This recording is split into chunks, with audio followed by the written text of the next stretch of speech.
Yes. Tell us about the grated corn, history of grated corn. The story of grated corn.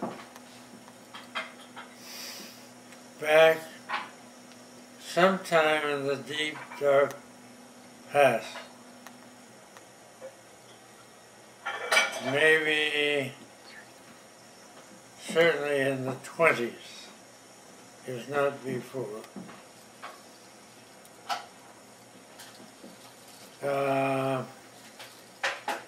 the family decided, we were in the corn business, and the family was oriented to corn and liked to eat fresh corn, but in those days the variety of corn that was being grown became mature very quickly. There were 3 levels of corn: milk, cream, and dough. And it moved very quickly to dough. So the question was, what did you do when you wanted corn for dinner and it was dough? Very hard to eat, stuck to your teeth. So they came up in typical Yankee style. They created a corn grater. Who's they? What? Who's they?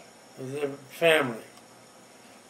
And the corn grater was 2 pieces of wood with a piece in between. And in the middle of the piece in between, they cut a hole. And on one side of the hole, they put a blade.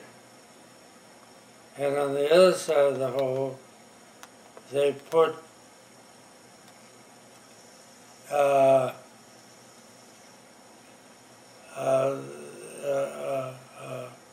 they drove nails up from the bottom.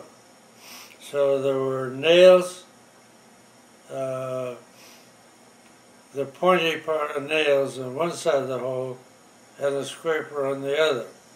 So you pulled the ear of corn over the nails, over the hole, and then you hit the scraper. And what that did was open up the kernels.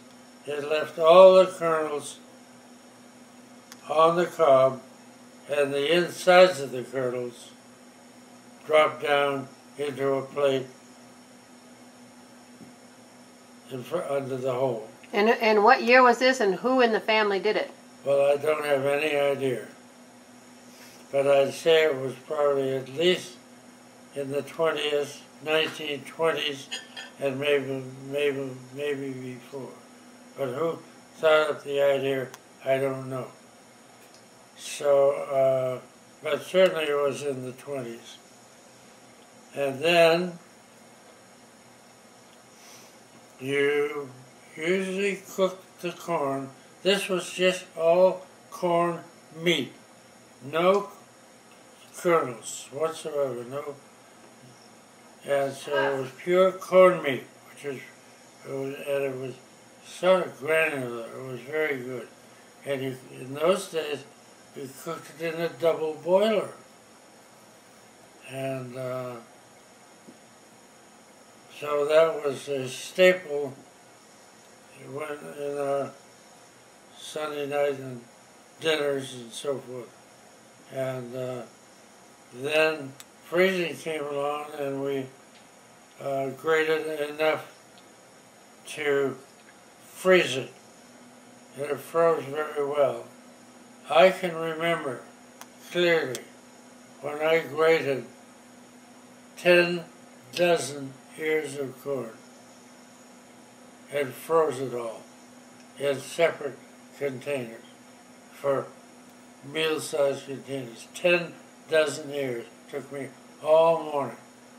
And usually Alice, my wife, was my helper. So I would grate and she would cook it. and then we would freeze it.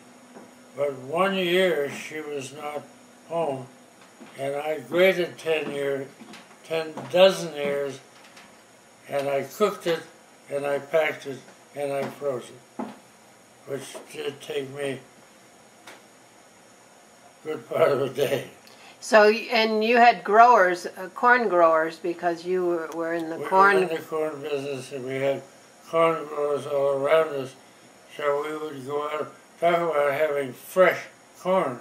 We would go out and pick corn in the morning at 9 o'clock and have it cooked at 10 o'clock. I mean, it was really, really fresh. That was a big opportunity. And now, what happened was, corn changes its starch, its sugars to starch very rapidly. So corn, basically corn on the cob, in those days did not keep well. It changed, it didn't keep its sweetness. So the breeders got to work, and they invented a corn which, for one way or another, did not change its sugars to starch at all rapidly. The only trouble was that it didn't taste like anything. It tasted like sugar. It tasted like sugar and water. It didn't taste like corn anymore, and I gave up grating corn. I've never grated corn since. So I'm sorry. I searched around in Oregon, Willamette Valley, for somebody that grows the old style corn, but I can't find them anymore. So I just don't eat it. I mean, it's... Yeah, I don't grate corn from the corn that you can buy, the super sweets that you can buy in the store. Yeah, no, that's it. It's super sweet. But some of the corn that we get, it's better. Just, it's still got the husk on and isn't the super sweets. It's just Olathe corn. Well, that's what it's, if you can find that, it makes good, but you cannot grate super sweet corn, because it doesn't have any body to it. It's just sugar. It's not good. It doesn't. There's no meat, and the corn. Grated corn is meat, corn meat. So tell me about the commercialization. You were in the corn freezing and canning business, right? Yeah. And you had some thought of how to commercialize grated corn. No, we didn't seriously have it. We just thought it would be nice. But we had no specific thoughts of ever grating. It never made sense. But you were talking about Model 5 or whatever. Yeah. My father used to think that maybe the old style cutters, if we could find one, would be able to produce something that resembled our grated corn.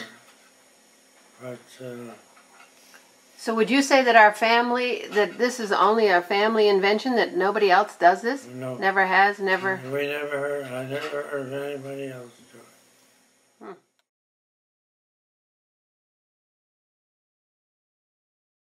That I described, but Judy's husband, Charlie, decided that he could do it a little more modern. So he made one out of plastic. Okay, so your grater, the stimulus for Charlie's was that your grater was beginning to fall apart. Yeah, but I still have it. I know you still have it, but it was really truly beginning to fall apart, and you really couldn't or shouldn't put it in the dishwasher. Oh yeah. And so the cleanliness and the wear and tear on an instrument that was easily 60 years old was going out, and how to make it out of materials that could be washed and hold up. So And he exactly. This is a grater. These are the nails. This is the scraper. You pull the corn across the nails.